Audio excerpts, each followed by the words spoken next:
drawer fronts. Dimple texture for the win. All right, so one thing we mentioned when we were making the drawers, we cut those drawer bottoms and the back panel was there as well. Well, we did cut that back panel to size. I just want to show you what it looks like as we're fitting it in place so that when you see this thing back there, you know it's kind of just there. It's going to be dry. We're not going to actually do the final install just yet, but it's just helping support the structure. So this fit is pretty snug, and that's intentional. I really want this back panel to help support the stiffness of the structure. Okay, there we go. There we go. Don't want to get too nuts with it, but I do want to make sure it's snug. Okay, and to stop it from bowing out like this, we do have a little bit of a dip on the back rail here. So if I put a clamp there, just put a little bit of pressure, that puts enough friction, it holds the panel in place, and this is where we're going to leave it until we're ready for the final install. Okay.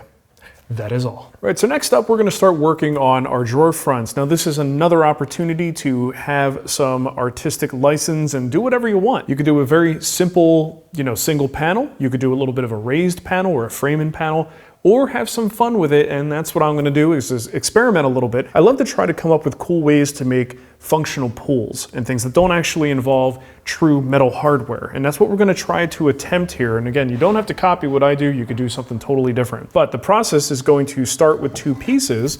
Each drawer front will be comprised of two pieces, one cut to 3/4 of an inch in thickness and one to 1/2. So we'll just run through the process and hopefully this is gonna work.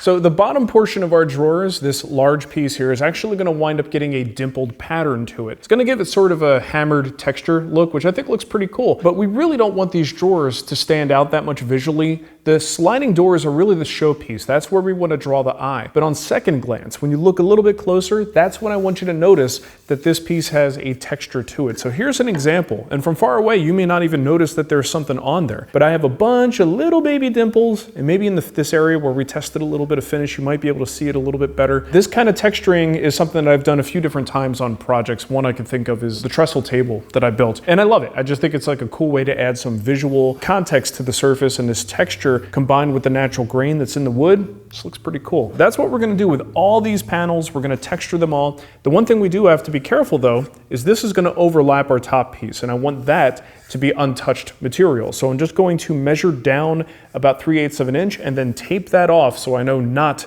to do my texture there. Now for this dimpling process, of course you saw that I used some double stick tape to secure it to the bench. You really just don't want it to move. You don't necessarily need to clamp it. And the pattern we're gonna create is kind of like a golf ball dimple pattern. We're just gonna try to create randomness on the surface, but ultimately we wanna take all of the shiny and get rid of it to make it dull. Every time we touch it with our tool, it's gonna wind up dulling and it becomes a little more obvious as you start to go. What I have here is a spherical bit that's on my die grinder. This is a cordless model, works pretty well. This is a little heavy for this particular job. I wouldn't mind something that was a little bit lighter. And if you have a corded version, because you don't have that battery there, it will be a little lighter. And if you're gonna do this, you got 4 of these to do. So this is gonna be quite time consuming. Your hands will get tired, so take breaks as you need. What you don't wanna do is just let it drop and put too much pressure and have a very big gouge on there. So I'm just going to slowly but surely use a little tapping motion like this. You're literally just tapping the surface about that hard as you go through. Any harder than that, you're gonna make too much of a scoop. So I start at one end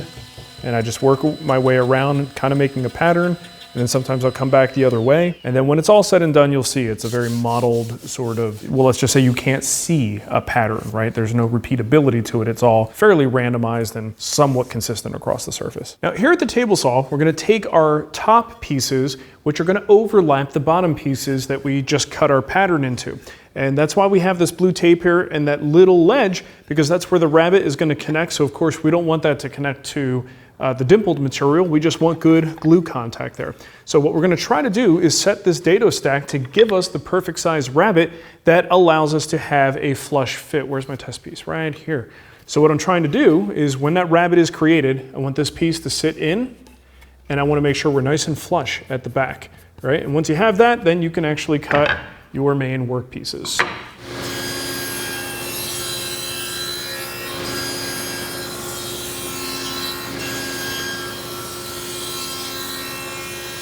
Now when these two pieces come together, I think it's going to be a pretty cool look to have this sort of figured piece on the top and then a textured piece on the bottom. The one thing we have to think about though is some kind of a pull. How do you open these drawers? And I don't think this is one of those cases where I want to do an add-on piece of hardware. I really think something subtractive would look a lot cooler. So what I'm going to try to do is create a little bit of a symmetrical divot in here that would allow you to have a finger pull. The proof of concept I did with this here is with this piece. If we could do something along these lines, and when that joins up like that, you now have a finger pull. And I think if we relieve some of this material here on the inside as well, we'll be even better off because then you have more room for that finger to get in there. And we'll also play a little bit with our height here to make sure that we have enough room to get that in there. So now we've got to take these pieces over to the router table to create that little divot. So the bit I'm going to use for this is this big honkin' core box bit or cove bit. I guess it depends on what you want to call it. There's no bearing or anything to guide it. It's just a big, massive, round, spherical portion here. So I've got that embedded in the fence. And this was just trial and error. I don't want to go too deep because our material is only a ½ inch in thickness. And if I go too deep, once we make that little cutout here, we're not going to have anything left. So I was careful about my fence position. And take a look at what I have with these stop blocks. I have one at the start and one at the end, which is going to give me a roughly 2-inch wide finger pull area. Whenever you do this kind of a, what would effectively be a dropped cut or touching in the middle, you absolutely need support on this side. If you don't have that, you're just going to send this workpiece flying. It's going to be a real dangerous situation. Even with this, I'm a little bit nervous, but you take your time and it should be okay. So I am going to put my workpiece into this stop, which is clamped to the fence, and I'm going to slowly pivot into the bit. Work my way in. If I have to stop, take a breath, push back in. We want to be careful not to tilt this way. We just want to ride on the edge and bring it until we make full contact with the fence. Once we're in, then we quickly move to the other stop. And then we pull away, just like that. Or you could stop the bit with your knee if you wanted to do that as well. And because it's such a big bit, I'm gonna work up in different levels of height. I'm gonna start pretty low and then work my way up until I'm fully comfortable with where we're at. So let's give it a shot.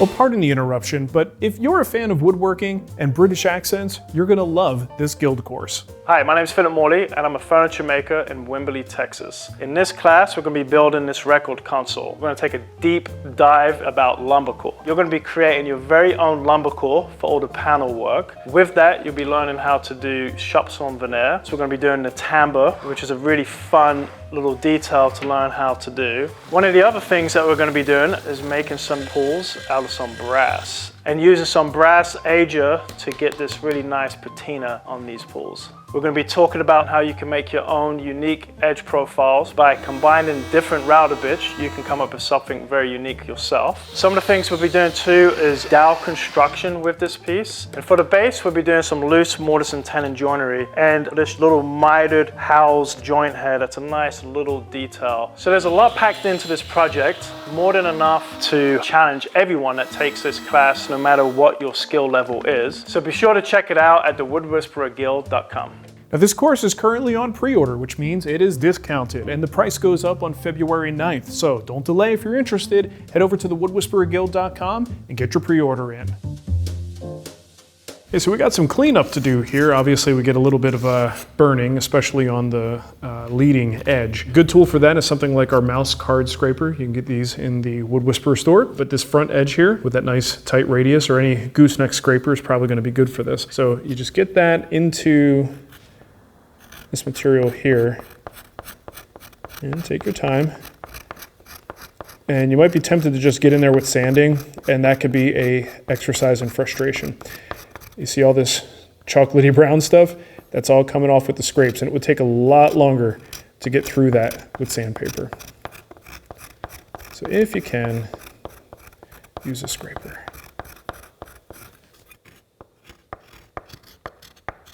And if you have trouble getting this to be perfect, I mean, this is end grain here, so it's gonna fight you. Don't worry about it too much. Once this thing gets some finish on it, it's all gonna turn real dark anyway.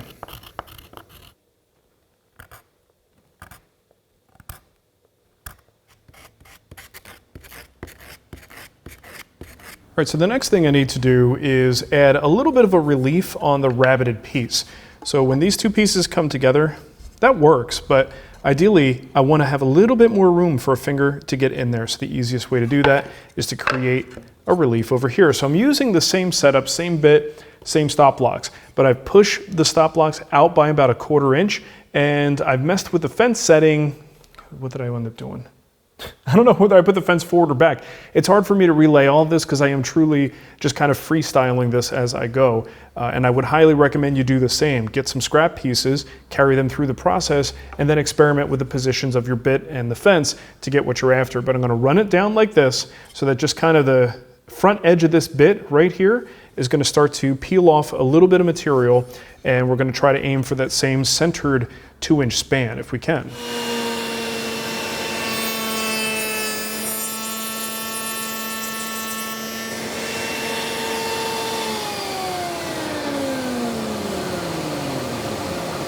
All right, so now when we bring these pieces together, like so, check this out. We have got a finger pull. It's pretty slick, right? So hopefully this will hold up real nice and Nicole will be happy. I'm very guilty of trying things like this and not allowing in past projects, not allowing enough room for fingers, but I actually think this one's pretty good. I don't have the smallest hands in the world, not as dainty as Nicole, but I can definitely get my fingers in there and that would be enough to pull a drawer open. Right, so now we just need to get a little bit of glue along our rabbet and get these pieces glued together. I'm just going to snug it down like so. And then add a couple of smaller clamps here to close down this part of the joint.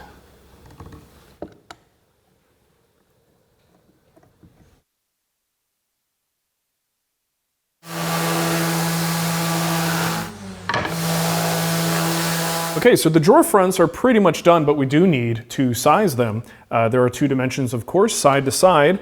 If yours are a little bit oversized, what you're going to want to do is kind of feel with your fingers. If you feel an overhang, you could probably take them down a little bit. I'm really trying to get them flush with these sides here, the partitions.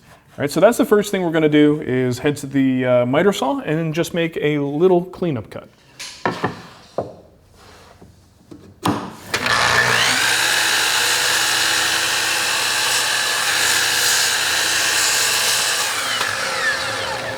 All right, so let's see how we did now.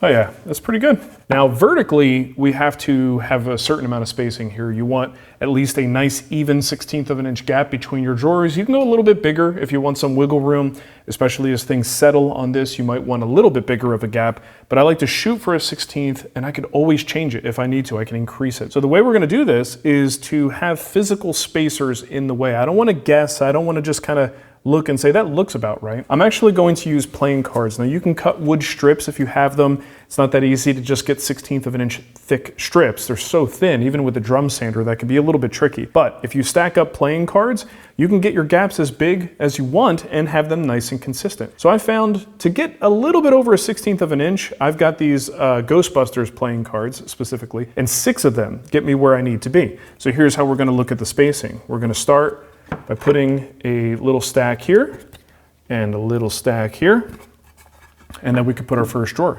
Okay, that looks good. Next up, you would need a second set. 1, 2, 3, 4, 5, 6. These are very slippery. Put these on top of the previous one. Now you got to do a little bit of a balancing act here, so be careful. All right. And you can build it all the way to the top. Now, I know for sure, because I actually tried to build my stack without the gaps and without the cards, And I just barely got my drawer fronts to slide in under here, which means I actually have quite a bit that I need to remove. So I'm gonna start by taking off maybe about a 1/16 of an inch off of each drawer front and then coming back and seeing how the stack builds. And once you have these together, just keep them in your stacks of 6 on the side, and each one kind of acts as an individual shim. I mean, you could also put a little tape on there if you needed to. Let's go make a little quick cut here.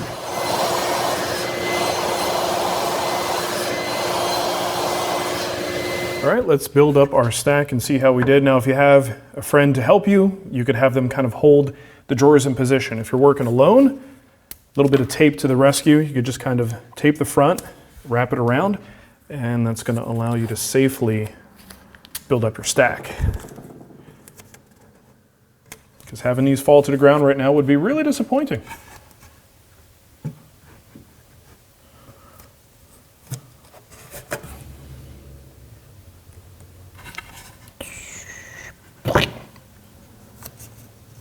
Okay, let's get these cards out of here because that's not doing us any favors. And this is a process that I do sneak up on. It takes a little bit of time, and I see about 1/8 of an inch overlap. So what we have to account for is we have 4 drawer fronts, right? So if I see 1/8 of an inch, I should not just take 1/8 of an inch off. Take a little bit off of each one of these until they fit. So it's a little time consuming, but I will be going back and forth until we get this right. All right, so I actually went back and forth probably 4 different times. This is something you want to take your time to sneak up on. I've got all the pieces in place, and I'm just going to bring this one so it's rubbing on the top. I don't want to knock my cards out of the way. There we go. And when I drop it on the cards, I have a gap up here. And honestly, that gap is totally in a shadow line, so even if you overcut just a little bit, it's not going to hurt anything, but you definitely don't want that to rub on the top. I think we have a winner here.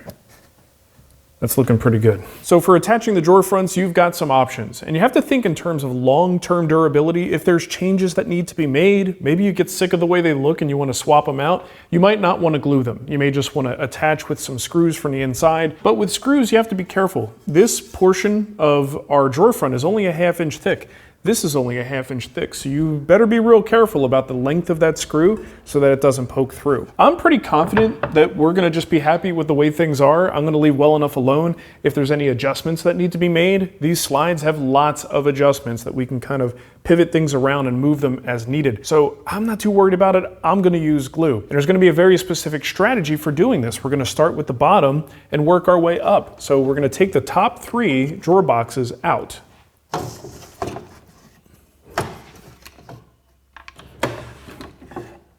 All right, so the strategy I'm going to employ here, put my 2 cards in place. We know that this is the fixed position of our drawer, and all I'm going to do is apply some glue. Now you can add screws again, we talked about that before, but you do need to be real careful. Good amount of glue there. Press it into place. Give it a little wiggle wiggle. I'm going to center it using my fingers, little feeler gauges, and then just a couple of clamps. We don't need a ton of pressure. Just want to bring these 2 together. So I'm going to snug it up, check my position, add my second clamp. And you know what? I'm going to grab a 3rd clamp with a deeper jaw, throw that guy in the center. And this is a quicker drying glue, so we shouldn't have to wait too long. All right, so let's get these clamps off. It's been a few minutes, and we'll get ready for the next one.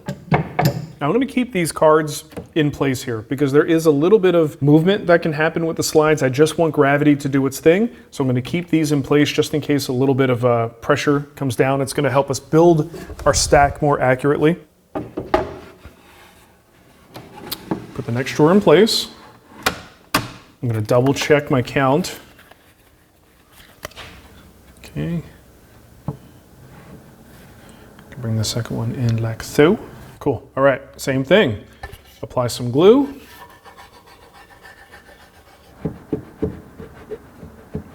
Now we can add our clamps.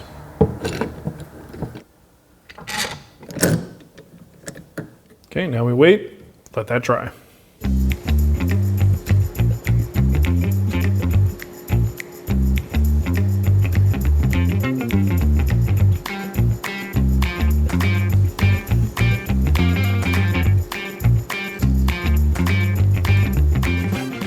All right, so for this top one, I've got my cards in place, and we have to be a little bit more careful about this because we have no easy clamping solution here because we have the dust frame in the way. So I've got a couple of pieces in here. One is to just lift the other piece up, and that other piece is a nice just cut off of 8/4 that's gonna allow me to clamp with my normal clamps. So let me just get some glue on here, and you'll see how it's all gonna work.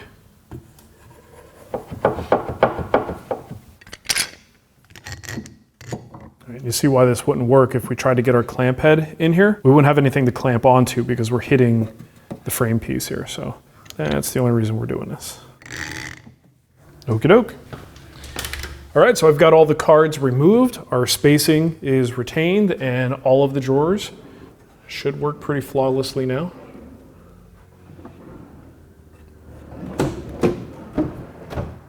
If there's any little finishing touches you need to do on these drawer fronts, now's a good time to do them. If you want to do a soft round over or anything like that, obviously the better time to do it was before you attach them, but you still have the opportunity to work on them a little bit if you need to. But that's looking pretty good to me. I don't know what else we could do, but that looks okay. I'm real happy with that. You know what? I got to take a sneak peek while we're here. Let's put the doors on. I know nothing has finish on it, so it's not as cool as it's gonna be, but let's see. And boom, there it is, just like that. So you kind of get an idea where this is going. Now keep in mind, there's going to be a little gap here. That's going to be filled in with material. Actually, our next step is going to be to put those shelf standards in place, and that will visually stop that. Just fill it with some walnut. But if we look at the motion of the doors here, we need a little wax on there, so we're going to still have some friction and vibration. We could see that mission accomplished with being able to clear the drawer fronts, regardless of which one we move. It completely covers it, that then moves out the way. Nice. Okay. God, it's gonna look cool once it's all finished, but looking good. Next time on The Wood Whisperer. So what I have here are 8 of these. We need 4 per compartment. There's just no need to make Swiss cheese of the sides, especially if you're doing regular shelf pins. Just a few in the middle will do fine. But at 18 by 18, you can kind of put it whatever way you like.